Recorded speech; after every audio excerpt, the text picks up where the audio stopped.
Welcome to Blue Room Studio 1 in the Music Technology and Production Studios at Huddersfield University. This video takes you through the mix and mastering process of a modern rock music production.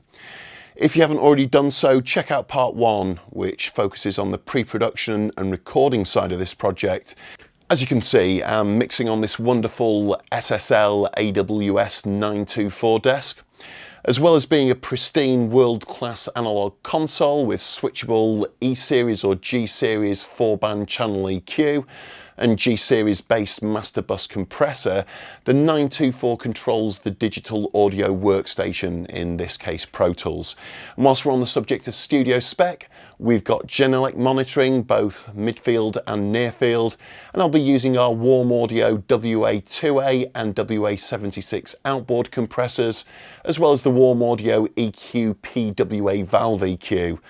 And very importantly, the acoustics of this control room are really neutral. It's a very accurate room to mix in. A little bit first on mix preparation, so the technical based tasks before moving on to the more creative mix aspects. Unwanted tracks and outtakes have been made inactive and hidden from the session, a familiar track order and colour code scheme established, and timeline markers provided to denote the main song sections. I've already taken care of a small number of performance edits, set up my mix groups, and optimised the polarity settings of the drums. As I found the spill on the tom mics to be fairly unfocused and a little too ambient, I waveform edited the spill from the tom tracks using appropriate fades, which is a lot more accurate than using gates.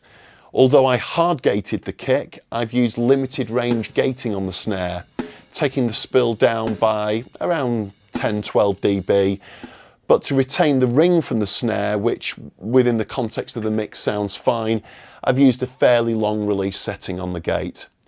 I've phase aligned the bass amp signals to the DI and phase aligned the Blumline pair room mics to the snare top, and have waveform edited the hiss, noise and incidental sounds from the bass and guitar files during gaps in the performance and at the song start and end. I've already created and implemented the kick and snare samples being used for the mix. These were created from the Clean Hits session recording. So this involved me creating a kick and snare sample focused on low end weight, mainly involving the spot mics, as well as a second brighter, more ambient sample featuring a more significant contribution from the room mics. To add a little more point and punch, I'm also blending a library kick and snare sample in a moderate level. Let's move on to drum processing. As you saw in part 1, I triple mic'd the kick using a sub kick, a porthole placement and an attack mic close to the batter head contact point. To slightly minimise frequency overlaps, I've sculpted each signal around their frequency roll, and with a frequency gap between the low pass filter of the sub kick and the high pass filter of the porthole track. This provides the equivalent of aggressive low mid attenuation.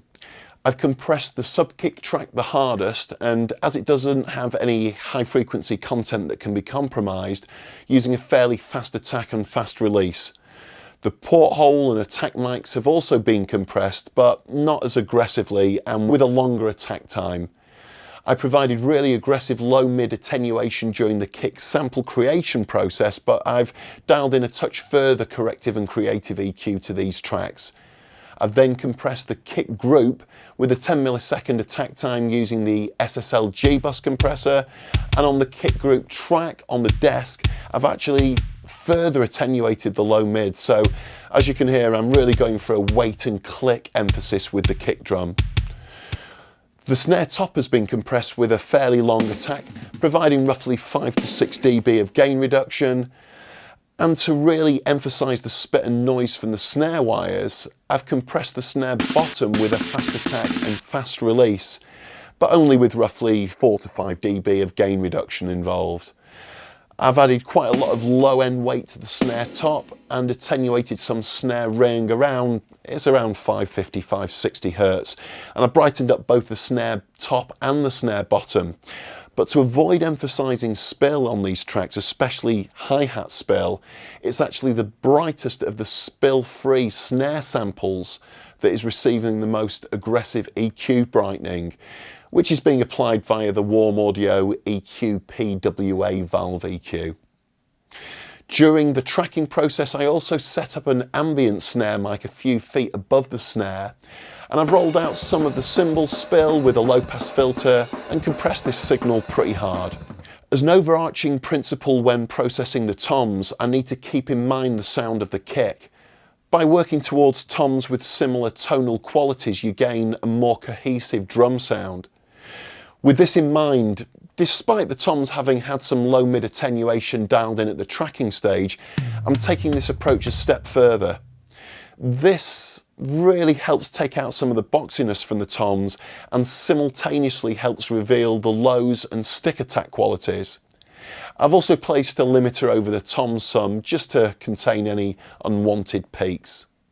The Hats Ride and metalwork mainly involves a touch of medium attack compression followed by a high pass filter.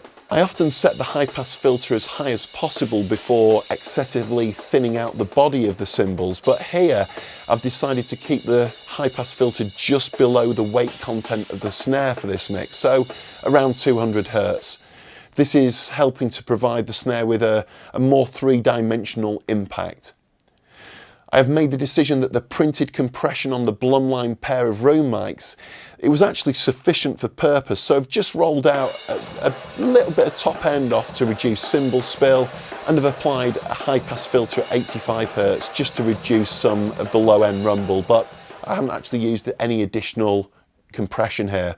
Over here we can see the UAD Neve 33609 being used for parallel compression with the kick sum, snare samples and tom tracks, but no cymbals at all being sent to this track. For reverb, I'm combining fairly short, dense, bright plate reverb with a longer room reverb, and I've brightened up both of the reverb paths before the reverb plugin itself.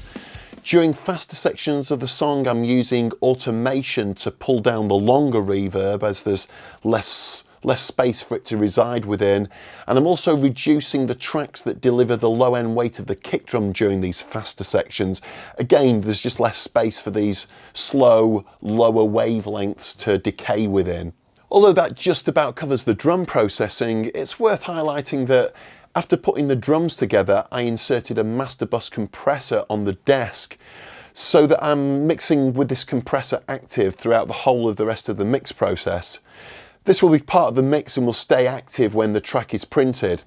I'm using the SSL 924's master bus compressor, dialed in with a 2:1 ratio, which delivers a really soft knee, and I'm using a 10 millisecond attack time and auto release, delivering around 3 to 4 dB of gain reduction during peaks, which I go back to this throughout the mix process just to make sure that I'm retaining that nominal level of gain reduction.